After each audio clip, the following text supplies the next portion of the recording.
welcome back. I'm Gary Parr. And I'm Beth Ellicott. And you are listening to the midweek version of Fiber Talk, the twice weekly podcast for ground cloth stabbers. Mm-hmm. Yeah, we're stabbing definitely. Yeah, it's a stabbing week. I can tell. Mm-hmm. Yep. Mm-hmm. So we're recording this on Monday morning. Yeah, Monday morning, 9:30. And we're going to pretend like it's a Wednesday thing. So, but the schedule's tight on all ends this week. So off we go. So tonight, Wednesday night, Stitch and Chat. I have a seed for a guest, but I don't know if I'll be able to pull it off. But either way, we always have fun stitching and chatting. Don't know if Jennifer will be able to join us because she's with her mother, with Jennifer's mom. That was so much fun last Wednesday. It was. That was so much fun. She was so enjoyable to talk to. Yeah, that was great. It was really great. And that Chinese doll? Yeah. Japanese doll. Holy smokes, that was mind-blowing. Wow. I used to have when I was a kid, and an uncle brought it back from Vietnam, but to make your own, you pick it out, you do your sewing, and then they assemble it for you, that would be phenomenal. What a phenomenal experience. Yeah, that was really, really impressive. Yeah, I mean, literally, I was joking around. All right, that's the show for tonight. But I'm telling you, after seeing that, it's like you're not topping that one. That was that's special stuff. Anybody who missed last week's Wednesday night Stitch Hour, go back and watch that with Jennifer's mom, Sandy, because it is Sandy, right? Yes. Sandy. We start the thing out with a Japanese doll she made when they were stationed over there, and wow. Fantastic. Yep. So so that was a good one. So tonight we'll be stitching and chatting, and who knows there'll be a little giveaway. We'll just do some things. We never have trouble filling an hour, that's for sure. No, we can always find something to talk about stitching. Right. Yeah. Sunday, Natalia Frank is going to join us. I'm pumped up about this one, even though we haven't recorded it yet. I'm pumped up about it because it's all dollhouse needlework and petit point. Is that right? Is that how we're saying these days, petit point? I think so. That's how I would say it. Yeah, and she does such beautiful, beautiful work. She won one of the awards at EGA National. Yes. The year we were there. Yes. And they looked at the back. I know. That's one of the great stories, isn't it? One of the truly great stories. They judged the back. Yeah. Yes. Judged the wrong side. Yeah. It was that. It's that good and that clean. Yeah. Yes. And it's beautiful. To see it in person, it's beautiful. And she's a member of my guild. She's a very nice lady. So I'm looking forward to chatting with her too and finding some more information about her. So that'll be fun. Yep. So that'll be Sunday. And coming up, Nancy Lukoski is going to be, we've already recorded it, in the next 2 or 3 weeks. She will be the Sunday guest. And then she is going to join us on Wednesday. And Nancy, we did a show with her 2+ years ago. And her whole deal is basically basket weave, needlework, needlepoint on canvas with wool, but she does church work, and one of her main clients is the National Cathedral, and so she's done and redone all the kneeling pads at the cathedral, and done the same kind of work for churches all over the world. And so we talked to her. And then she's going to join us on one of the Wednesdays this month and be able to show us some videos of working on the National Cathedral kneeling pads. And so that's going to be really cool. She's amazing. Yeah, she is. And the work, just seeing her images of her work, I'm looking forward to seeing those videos because I think that'll be so fun, and have her explain what she did and all that. Yep. Yeah, she's a tremendous talent. So watch for that. And then the 29th at 2 o'clock May 29 at 2 o'clock, we're going to celebrate our 500th show. That's amazing. Okay. I mean, I just cannot believe 500 shows. I know. I was doing my bike ride this morning out in the country, you know, and I started thinking about, all right, I gotta start to get some guests together. What's this show gonna look like? And so I was mentally just listing who to invite and how to put this together. And then I just kind of stopped at one point mentally and just thought, 500 shows about needlework. Mm-hmm. Wow. And, you know, and 500 shows, and that doesn't count because I don't keep track of the stitch hour shows and then all the other special stuff. So, you know, by the time we get there, if you count all the shows, we're 600 plus. That's just phenomenal. And you know, you talk to non-needleworkers and they're like, okay, and you tell them, I tell them, oh, I do a podcast. And they're like, oh, on what? I'm like, needlework. And they're like, you can talk for an hour about needlework? It's like, you have no idea.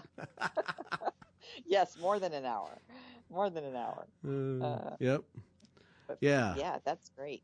So it's going to be fun. And Jennifer's already planned that it's an all-day afternoon affair. Who knows what she's got in her mind going on. Yeah, Jennifer's smoking happy weed. It's not an all-day affair. But it'll be long. Now, so we have Jessica Grimm is going to show us some medieval embroidery, and then Sharon Bruce just this past weekend was at one of the castle's museums, whatever, and has a bunch of photos of Mary Queen of Scots stitching. Oh, fun. So I saw that. Yeah. She was already going to be a guest, but now she's going to show us those photos. Excellent. Yeah. So, and then Jennifer's got 2 hours planned. That's the way we're going to do it. All right, Jennifer, it's an all-day deal. Yep. What are you going to do? What do you have planned? Yep. How many segments are you covering, Jennifer?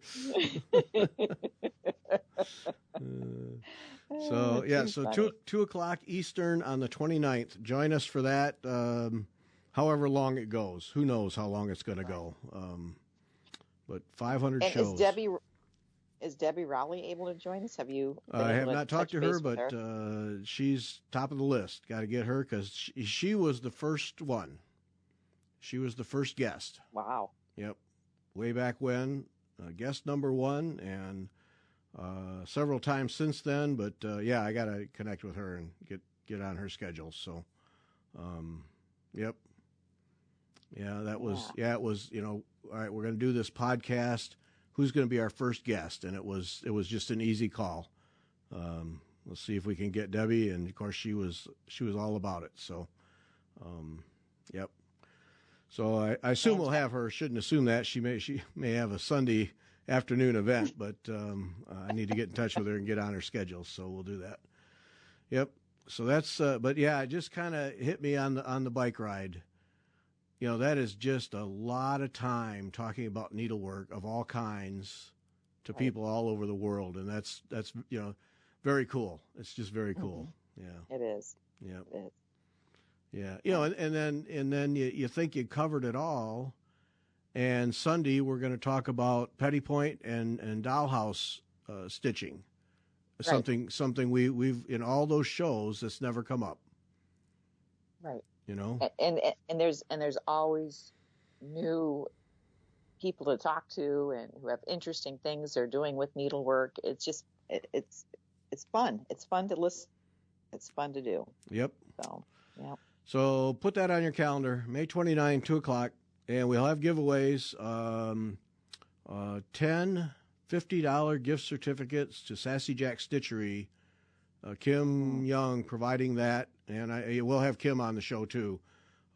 Kim, who has supported this show forever through thick and thin, and just been a loyal supporter of Fiber Talk. We'll have her on the show, and she's providing that kind of gift certificate, $500 worth of gift certificates to give away during the show. That is just fantastic. So it is. Yeah. That is so nice of her. So nice of her. But she has been a solid supporter all along, and can't say how much that's appreciated. Not even close. Nope. Mm-hmm. Nope. Mm-hmm. And speaking of that, there was an email exchange 3 days ago between you and me and Deb DeCrane. Yeah. Boy, I don't know that I've felt peer pressure to buy a chart at that level ever. Well, just wanted to include you in the loop. I didn't want you to feel left out, so that's why I tagged you in there. I felt like I needed to drive east just to pick it up, just so I would be able to have it. We're talking about the new Bristol Sampler from Sassy Jacks Samplers, Kim's Sampler company. Is it Alice Usher? There's a middle name in there. Yeah. Alice Ellen Usher. Anyway, and it's beautiful and it's huge, and so it's just another large project that I thought you would like to have a start along with us. Mm-hmm. Well, I will be ordering it because I'm caving to the peer pressure. But that was intense. I was just, whoa! I better buy this chart. Yeah, I just didn't want you to feel left out, Gary. Yeah, that was the real point. That's just really special and decent of you. I really appreciate it. Does it warm your heart? Oh yeah. I'm sure. And the thing is, on Friday she had her little live show. Kim did, and she tried to show a hank of silk called collard greens, which looks like a green. I think it's like a green with gray in it, if I'm not mistaken. And I thought, ooh, I wonder what the Bristol would look like in that color. I know, just options there. Options. Okay, all right. Now, so because she's always coming up with these hanks of silk, right? So collard green is way down the list on my list of favorite colors. Is that a darker green? I think so. She had a hard time showing it, but I know I've seen it. Okay. Other places.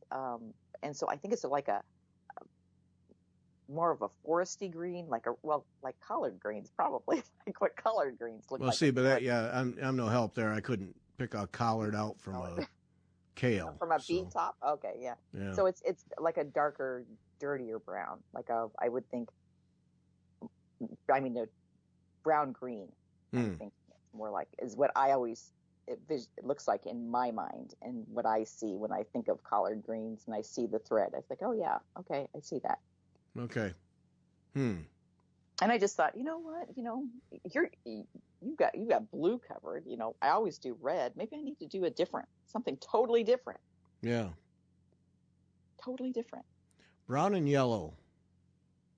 Brown and yellow. Chocolate brown and a nice lemon yellow, I think, is a combination. I bought it for a sampler at one point, but the yellow linen was not yellow enough. Oh. But if I could get the right combination of chocolate brown and yellow. And you know what? I know, and I just came across a little piece in my stash, but I'm sure it's from Winchell. Makes a yellow linen. Yeah. It's pretty, but the one I had was like 28 count. So it's a really, because this Bristol, of course, needs a half yard. It's not a right. It's not a small sampler. Why start something small when you could start something big? It's not a lap sampler. No. More of a queen size bed sampler. Yes, cover the wall sampler. And that's on 40 count or 37 count. I think you'd have to really do some figure into it, do it on a 28 count or whatever, but yeah. So I'm sure it's doable. Yeah, that's my combination. To get away from the blues. That's a chocolate brown and a nice rich yellow linen. Yeah, that would be pretty. Yeah. So this might be that, because I need to stack up one more thing to start. Yeah, because I need to do that. As I sit here looking at my stitching table that I am, I haven't really done any stitching to speak of in 2+ weeks, and somehow this table needs to be cleaned. Now, I'm not quite sure how that happened, but I have enough room to record here, so I'm not sure how that happened. But anyway. I think they multiply when we're not looking. Jeez. It's like, you turn your back, and you're like, all of a sudden, all these projects are all surrounding my stitching chair. And I'm like, Yep. Okay, what happened? Yeah. What happened? I don't understand how this happened. Okay, so, because I'm waiting to hear from Kim on a yard of that. What was that blue, that pale blue that you got, linen? Oh, Cloudburst. Cloudburst. I got to have a yard of that. I was intensely jealous of that when you showed that. Yeah, I know. Yeah. I know. Linen envy. Yep. I'm sure. I mean, it's beautiful. And that's the thing. The blue, that hank of blue would look gorgeous on it. Yep. Or if you had a gray, a dark gray NPI silk on that one. Yep. Because, see, I have a blue that she sent me because we were having a conversation one night with her, and she had a blue and a gray, and I had her send me the hank of the blue. But that gray has stuck in my head. And that gray on that Cloudburst, is that what it is? Yes, it's Cloudburst. It's Legacy Linen. Yeah, that is a combination right there that I'm thinking could work very nicely.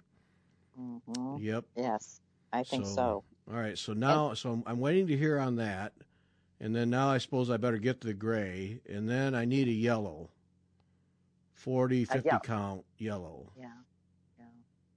And a chocolate brown. But see, browns are, now I'm no color expert, but for me, browns are tough, because to get one that looks rich without being dirty and kind of grungy is tough, I think.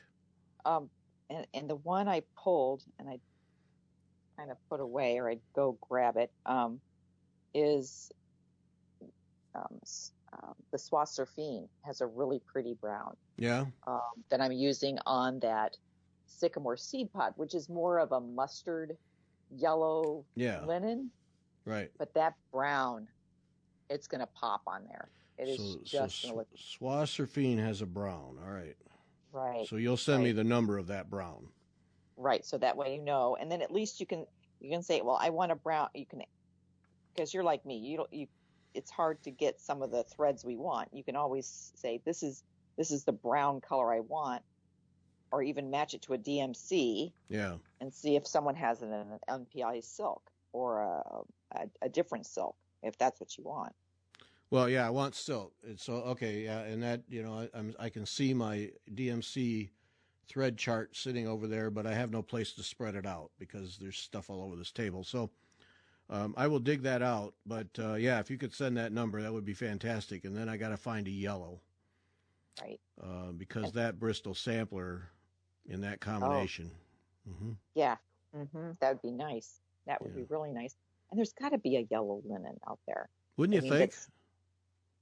Well, there's sycamore seed pod, but that's more mustard. Yeah, see, no, it's got to be there's got to be a rich yellow to it. It can't be that pale pastel lame yellow stuff. There has to be, it has to be, and not neon yellow, not that, but there's got to be one that's yellow enough that it goes with a nice brown. Because see, yellow's not a favorite. And mainly for me, because most yellows are just weak. Right. And if not, they become, like you said, like a lemon yellow. So you want something that's more a brighter mustard color. Not like mustard yellow, but has a little bit more brown undertonings in it, I guess. Yeah, I'm trying to think what a yellow would be. Because see, even now here I'm sitting here looking at one of the John James, the cards that hold John James needles. Yes. Now see, that would be a nice yellow. Mm-hmm. Yeah, that would be good. Okay, so nice. All right, so I just did it to myself. So I got to get the thread card out and find the yellow that matches that, the DMC yellow that matches that, and then find the brown and see if there's Soie Because if I'm going to do a Right. Bristol sampler, I want to do it minimum 40 count, maybe 50 or higher. Right. Because it is going to be so huge. It is Yeah. a huge sample. But and the other thing I think, because I think, am I really going to hang? If I ever get this done, will I ever hang it on the wall? And to be honest, I probably wouldn't. But wouldn't that make a fantastic project bag for one of our larger needlepoint projects? No. Because then, I don't lug those around. They stay at home, but then they're covered in something pretty, Right. The canvases. And I thought, ooh, there you go. Yeah. A purpose for my stitching instead of finishing it and okay, I'm done. Now what? That's an interesting thing. A cross stitch project bag for needlepoint. Well, yeah, sure. Sure. Why not? Sure. Why not? I'm Beth. I'm versatile. Get out of my way. Mm-hmm. Yeah, right. Yep. Okay, so Sassafras Sampler, the new Bristol Sampler. Yes. From Kim. Right. So we need to get that, and then I need to get, I got to send her an email then. An order has been built up here. Yeah, and you're welcome. Yeah, that was the next subject, was your enabling skills. I've had lots of practice. Yeah, that was the next subject because they're problematic. Mm-hmm. I try. I really try. Yes. Yeah, you can ask other people. Mm-hmm. I've been practicing on them for years. You are what we call professional. Yes. Mm-hmm. Yes. Yep. Mm-hmm. Okay, so that's it. So check that out at the Sassafras Samplers, Sassy Jacks Stitchery, the new Bristol Sampler. She just released that, right? That's just within the last week, right? Right, actually, and she officially released it on Friday. Put it on her website. Oh, this past Friday was during the show was the big deal then. Mm-hmm. Yeah, because we talked about it 2 or 3 weeks ago on the live show, right? Yeah. Right, and I think the problem was the printer, and then other issues came up, and so it was like, okay. She was able to get it on the webpage. And it is, here's the other thing for people that are international and you don't want to pay all the fees and taxes. She has it as a PDF also, I do believe, or is going to offer it as a PDF, which is great. Or if you do things on your tablet. So again, I like having the paper chart. That's how I am. But there you go. Yep. And then, of course, I will bring up, Bristol Sampler charts are excellent for building your own designs, especially on banding, because you can pull motifs off those charts, like the new one from Kim. I don't know how many, there's got to be 75 different motifs on there. Probably. I mean, it's just a little catalog of things that you can pull off and, pull off like to do what I'm doing with the banding. But then the other thing you can do is if you need something to fill on another sampler, say there's a gap and you'd really like to have something there, Bristol samplers are superb for finding little things that you can just fit in to fill a little space and give it a little, maybe there's a couple of letters in the alphabet that end up with a big gap between them just because of the way they're structured. You'd want a little something in there, go to a Bristol sampler, pull something off, put it in there. Yep. Right. And I was talking to a friend the other day, and we were discussing, making smalls, like especially for retreats.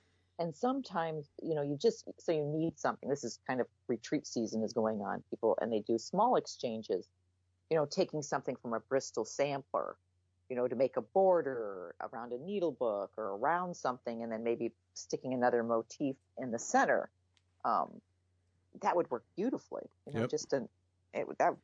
Perfect. Yep. And of course, we're talking about this like it's innovative thinking, but that's actually why they did the samplers, was to have a record of how to do these things. So we're actually using them for their intended purpose. But and you mentioned borders. I don't like the border on my sampler. Go to a Bristol sampler chart, pull something off there, make it your border. Yep. Mm-hmm. Yep. Handy. They're okay. Yeah. I mean, that's the purpose of samplers when they were first made. to own 2 or 3 Bristol samplers just to have as a resource is worth the investment. It really is. Right. And the other thing is, like, if you want to put names on things, sometimes you don't want the lettering that's on the chart or whatever. Yep. The Bristols are a great way to get different lettering. Yep. I mean, because again, the reason why it's there. Yeah. How many alphabets are on Kim's new one? Geez, it's ridiculous. I don't know. You know, but there it is. There's your resource. Mm-hmm. It's perfect. Yep. Yes, absolutely. Absolutely. So, yep. All right. Sassafras Samplers, SassyJacksStitchery.com. Go order that thing. And I got to send an email to Kim to, I got to get some stuff now. Peer pressure. Yeah. I'm going to call it my peer pressure order. Mm-hmm. Yep. You're welcome. You're welcome. Well, I sure appreciate it. You know, Beth, if you weren't here for me in many ways, I don't know what I'd do. You'd probably cry. That's what I tell my children. You'd miss me, you'd cry. Not. Okay, you asked me what my favorite brand of needle is, and you mentioned that you have, is it John James? No, it is not. Peacemaker and Tulip are my 2 favorites. Really? Yeah. Why? What do you like about the Peacemaker? I know the Tulip, but I just think because they're extremely well made. They're just really well made. They're smooth. They slide through the fabric. The eyes are well done and smooth. And I've yet to find one that was snag threads. And right. And they hold up. They just, they don't deteriorate over time, at least for me. I'm not hard on needles. Some people whose body chemistry makes, needles corrode and stuff, boy, I feel sorry for them. But, they hold up. Yeah. Well, and, okay, so corroding needles, when my son Sam had chemo, he wanted to do needlework, and he could not keep a needle without it corroding. So we ended up getting him a gold-plated one. Oh. And because of the chemo, it was. All right. So let's explore that. So, okay. I mean, I understand chemo. That's outside the norm, but so it was creating a chemistry in his body oils that was just eating right through the needles, huh? Right. And wow. It didn't happen all the time, but it happened often enough that, like, he wanted to learn hard iron. So, and the needle was getting it was nasty. I was like, Sam, and he goes, I'm not doing anything. And so we had a friend who had a gold plated needle, and she says, this is just sitting here. He can have it. And that's what he learned to do the hard iron with, because, you're doing such fine work. Like, if he just touched needle, it wouldn't just rust. But if he was doing so much of it, working with a single piece, it did rust. It got rusty. Wow. And and I think that's it. Some people's body chemistry does cause that, or they have an allergic reaction to the metal itself, and then they need to move to something that's neutral. And gold is, what is that called? Can't remember anymore. Where it's non-reactive. It's a non-reactive metal. Yes, that. That's interesting, because you hear about people that they go through needles quite rapidly. I just have not had that. No, I lose them, but I don't go through them. Great. That's great. That's a good thing to lose, Beth. It's like the other day, I was like, I dropped a needle. Don't move, Max. I got to find it. But or they're in projects, Visitation tip at Beth's house: do not take your shoes off. No, leave your shoes on.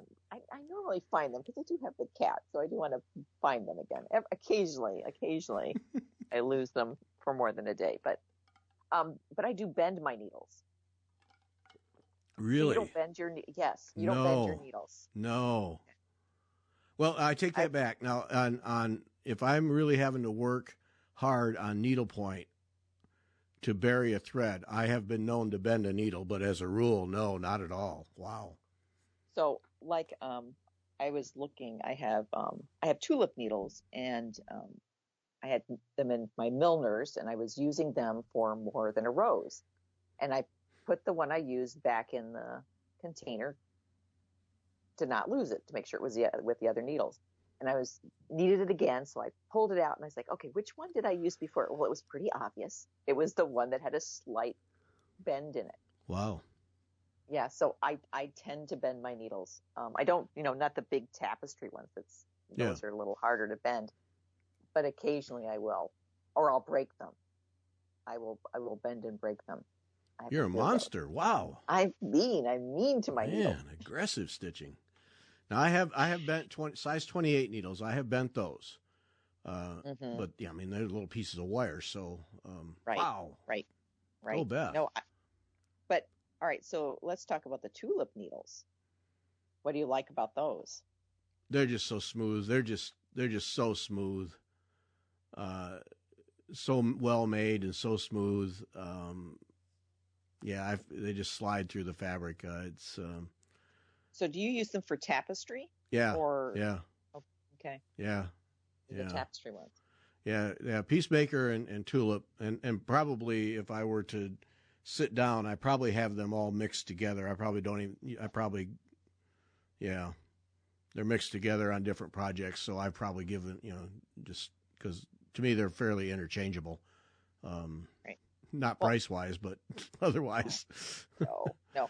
And I like the Tulips, but they don't feel any different than the John James for doing needlepoint, so I don't get those for needlepoint.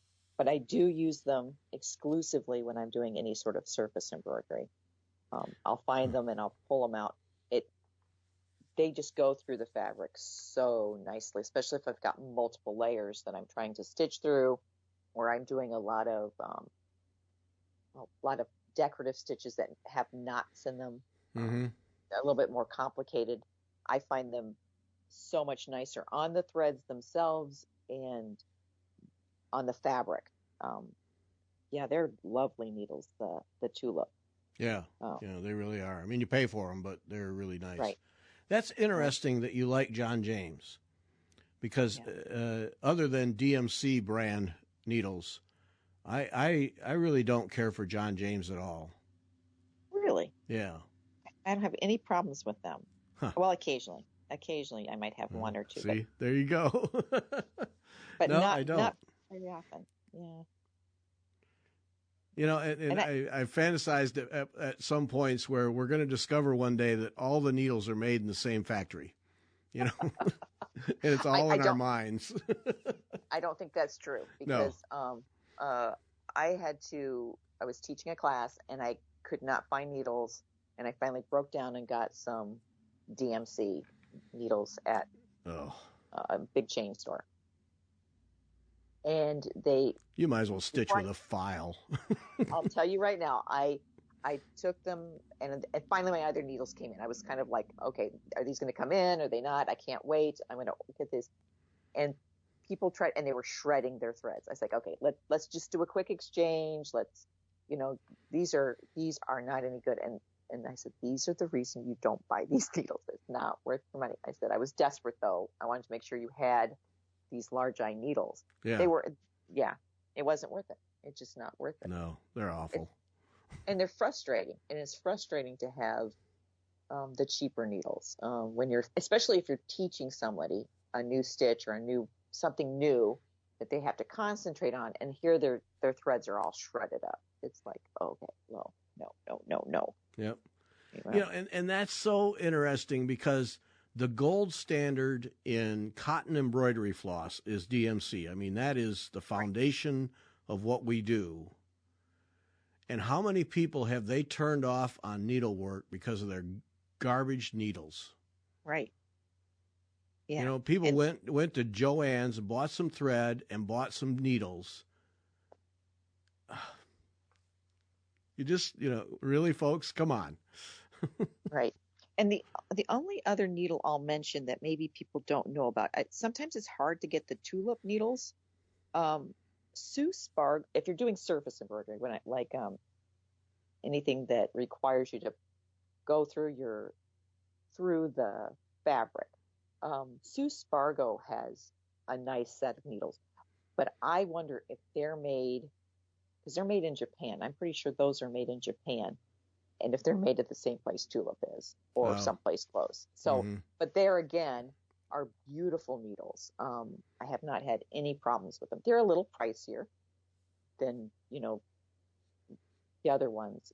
But again, I told someone was saying, well, I need needles. Where should I go? I said, when Sue Spargo has these, just get the whole set.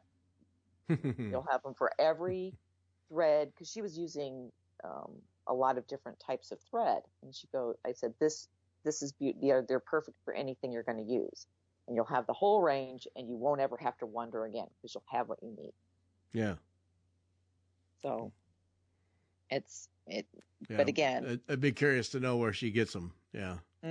Me too. Probably as a Tulip private brand or something. Yeah. Right. But again, Tulip also makes beading needles, which I've heard good things about. Yes. And I was have you used them? No, I just know that they exist. Yeah. Yeah. Okay. Yeah, I was getting ready to try those. I have a little bit of beading I want to do, and I thought, okay, I got to try these, because beading needles, I definitely bend. There's no doubt about it. Well, that's kind of hard not to, isn't it? Right, because they're like little wires. Right. But the other thing is, I really want them to be easy to thread, and that's what I'm curious about. Yeah. How easy are these to thread? Because beading needles are horrendous to thread. Yeah, no, I have not used those. Well, I mean, I can probably count on two hands the number of times I've done any beading. So, I've got to try those. Those are on my to try list. Yeah, but yeah. Okay, we're in agreement on DMC needles. Don't buy them. Don't get those. Jeez, don't get those. And it's a kind of thing where people look at it, it's a needle. Why should I spend money on a needle? Why should I buy an expensive needle? Well, it's your primary tool. Right. I mean, that's like saying to an auto mechanic, why should I buy good pistons? Well, because, they're kind of the primary thing. I mean, so it's worth it to spend money, and if you get good needles that aren't shredding your thread, aren't chewing up your ground cloth, and last, the cost over time is, you end up ahead of the game. Right. And I was asked when I was teaching last about needles, and the next time I teach, I'm going to teach at the library here fairly soon. I'm going to mention needles, and I'm going to say, if you're just starting and this is a beginner thing, you don't have to invest a lot of money. And I'll mention some, like John James or Clover makes a decent needle. They're all good needles. But if you do a lot of hand stitching and you're starting to get hand fatigue, Mary Corbett mentioned this, that the tulips made a difference in her hand, having problems with her hand issues. And I agree. If I am working on something where I am doing a lot of hand sewing on it, different, not like the needle point, but where I'm really pushing and pulling through a piece of fabric, the tulip needles make a difference, and it's so much worthwhile. I mean, who wants to go and do hand therapy or have your hand in a cast or whatever, or lose your ability to do this craft? You're much better off paying a little extra for a few needles. A lot cheaper than a doctor's appointment. Right. And it makes the craft more enjoyable. It makes doing this so much more fun. Yep. So. Yeah, it's and I remember her talking about that because they just slide through. You have to work so hard. Right. Yeah. Huge difference in stitching with them. And yeah, if you're just doing it, an hour every couple of weeks or something, you probably, other than chewing up thread and ground cloth, probably doesn't matter. But yeah, when you start doing it all the time, and you have to, you got to watch that stuff. You really got to watch that body stuff, that ergonomics, right down to the needle you use, and cramping up your hand because you're having to push hard, and all those things. Because, over time, it'll build up, and, you start to lose the ability to stitch or lose the ability to stitch for a long period or are constantly in pain or, in pain, even just a mild irritation all the time when you're stitching just kind of sucks the energy out of it. So. Right. And you really don't want to use something that doesn't make the craft this enjoyable. I shouldn't say craft, this hobby enjoyable, because nice needles do make a difference. Yep. I found. But they do. I mean, it's the one thing. It's the one thing that's in your hand all the time. Make an investment. It's worth it. Mm-hmm. Yeah. Well, it makes me think about scissors then. So, what do you use for your everyday scissors? We have the Dovo times 2 times 3. Three Dovos. And then I have the Primana Italian. Oh, Premax? Premax, thank you. I couldn't read it here. Okay. Yeah. So that's what I use. Mm-hmm. Yeah, so you use the Cadillacs. Yeah, I sit here and I think, okay, having one pair of these, okay, that's a nice luxury. But having 4 pair of $50 scissors, what is wrong with me? But there they sit. I'll admit, there's right here. I'm not gonna, there they are. Well, and I'm going to mention a pair of scissors, not as high end. They're called Kai, Kai. And they're my everyday. I think I have 3 pair around here somewhere. I used to pick them up at quilt shows. They would go for like $10. But they are some of the sharpest scissors I've ever used. They are just really nice, and for such an inexpensive pair of scissors, they work well. And I have not had any complaints. I think I've got one pair that's finally starting to get dull, and I think it's the one I use constantly, and then I might need to replace. But you can get those on Amazon. I know if they have them in stock. I don't know if needlework stores carry them. I think quilting stores did, but I haven't ever seen them locally. I've heard of them, and I may have heard of them because you pointed them out to me. Mm-hmm. They're a nice, inexpensive scissor. The ones that I keep eyeballing, though, are those Kohana, which are very popular right now with all the floss tubers. They look beautiful, and I'm curious about them because of they're made in Japan more than anything else, and knowing that the Tulip needles are made in Japan. I'm wondering what the workmanship is on them and how close you can get to your fabric to snip close to the Kohana. Kohana, like Cohana. Yes. Okay. And they just look like they're beautiful scissors. Yeah. But they're at the price point they're actually higher now than Dovos. For a while they were less expensive, but now they've gone up in price. Supply and demand. Of course they have. Yep. Yeah, the Dovos. I mean, they're just special little scissors. Yes. They're really nice because I bought an extra one when they were going out of business. I have no idea why I did, but I bought another one. But these Premax ones from Italy, Mary Corbett. It's the reason I own this pair is it's Mary Corbett's fault.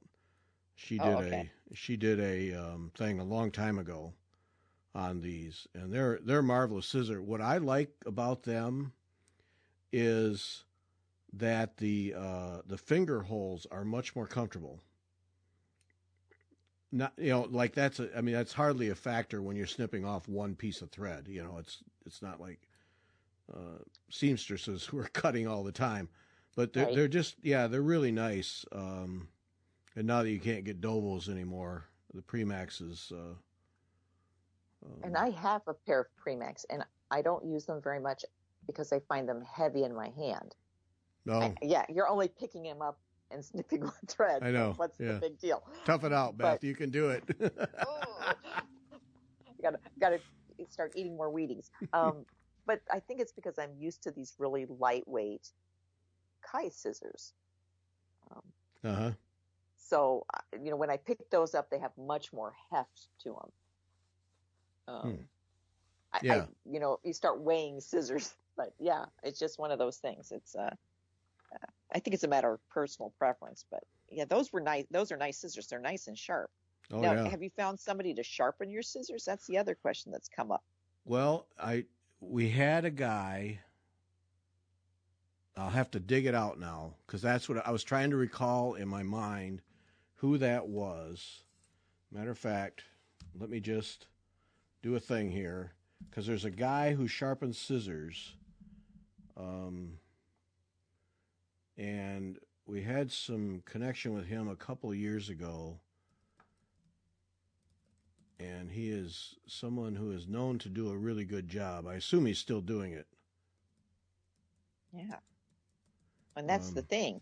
If where can you get your scissors sharpened? Now these Kai, I don't think I'd mess with Here it is right here. Look at me. The Sharpening Dock. Oh. The SharpeningDock.com. Harold Gable. The SharpeningDock.com. THESHARPENINGDOC.com. That's your guy.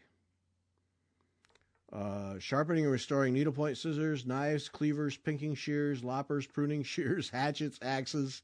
He does it all. Wow. Yeah. Wow. And he's got a really good system and has a heck of a good reputation, but it's all spelled out on his website. Nice. And if you use him, mention Fiber Talk, folks, please. Yeah. But, I've had 3 communications with him, and he,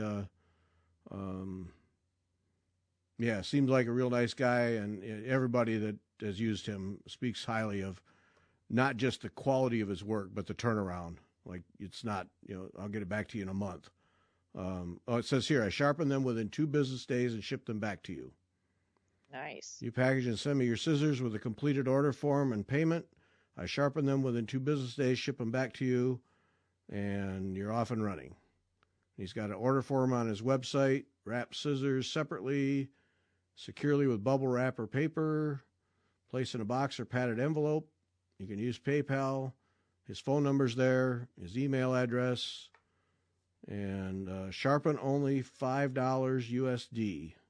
Sharpen and repair $13. Wow. So, because here's the deal, I have a pair of Dovos that I bought ages ago when I took a workshop in Hardanger. And I literally do not use them for anything else but when I'm cutting threads because I don't want to mess them up. Yeah. And I've always wondered, what happens if I need these sharpened? Because they were my most expensive, I think they still are, my most expensive pair of scissors that I've ever bought. And I just don't want to ruin them. And I thought, well, what do? Because if you're using them for Hardanger, you really need that blade to be super sharp. Right. So that's nice to know that there is still someone out there who will do a good job and sharpen those. Yep. Well, that's your guy, the SharpeningDoc.com. SharpeningDoc, DOC.com. Yep. Yeah, Perfect. You should get those sharpened up, Beth. Use them. That was the one thing. Yeah. I really wish I had jumped on it and bought the Dovo scissors for Hardanger. I should have bought a pair with a little longer blades, but I didn't. Yeah, and that's what these are. Yeah. That's why I bought them. Yeah. And because I knew that if I wanted to do Hardanger, I needed better scissors than what I was using. Yeah. So, yeah. Yep. Yeah, one of those things. And I don't know if there's any. Well, you said the Italian, the Premax. I wonder if they make Hardanger scissors. I don't know. Probably do. Mm-hmm. We're checking out because I'd like to own a pair. Not that I'm lining up Hardanger projects left and right, but sometimes you that never know. longer, narrower blade is useful otherwise. So, Yeah. yeah, I know Kathy Ray at Needle in a Haystack still had some Dovo scissors. I don't know if she still does, but she'd be a place to check for. Right. Which I might just do that now that we talk about it. Well, and the other thing is, if you're traveling, that's something I think if you're going to a needlework shop, let's say you get to you're going to the attic, or you're going to Silver, or you're going to even a small shop in a small town, they might have a set of Dovos. Yeah. That they have old stock, they haven't been able to sell. Maybe they don't have an online presence, so no one knows. Yeah, they have a pair of Dovo in inventory. But it's worthwhile to stop and ask your shop. Yep, snatch them up. Yep. Beautiful things. And speaking of travel, I have 2 pair of those little $5 scissors that come with a little kind of rubbery cap over them. And when I travel by plane, that's what goes with me.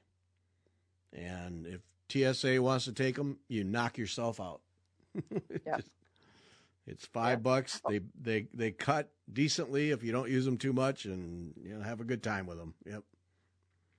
Well, and the other thing, and this is people to keep their eyes open for, school supplies. When school supplies go on sale, I always buy a new pair of cheapy, blunt-ended, not too cheap, but inexpensive scissors. So that way, those are the ones I take when I travel in the car. Because, what's the worst going to happen? I lose that cheapy pair of scissors, and then it's easy to replace. I just go to a local store and pick up another pair. But, yeah, that's another thing to do. Yeah, that's, to me, if you're going to travel at all with your needlework, never take your good scissors. And just like you're exactly right, even if you're by car, you leave them behind somewhere and you just be sick about it.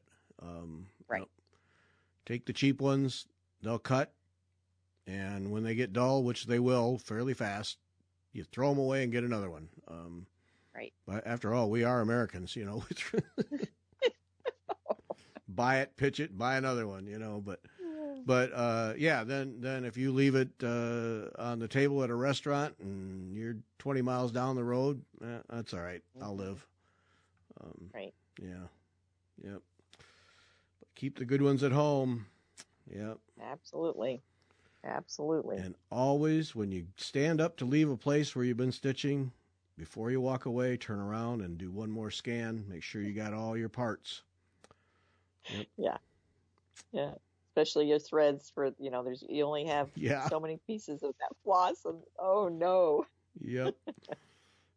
Just do a little pirouette there. Make sure that you picked up everything you brought. And right. All it takes is one time, and you'll kick yourself forever. Yeah, absolutely. All right. Absolutely. We're going to call it there, I think. So join us tonight for the Stitch Hour. Natalia Frank on Sunday, and the 500 show on the 29th. Don't miss that. We're going to have fun. I'm saying it's starting at 2 o'clock. Now, Jennifer apparently has other plans. We may be at sunrise. I don't know, but we'll be live on YouTube at 2 o'clock. Now, we may already be exhausted because Jennifer had us up, for breakfast. Right. Right. Who knows? Who knows with Jennifer? Yeah. We'll see how that plays out. But anyway, absolutely. 2 o'clock Eastern time on the 29th is the 500 show. That we know for sure. Yep. All right. That's it. Thanks for listening. Bye.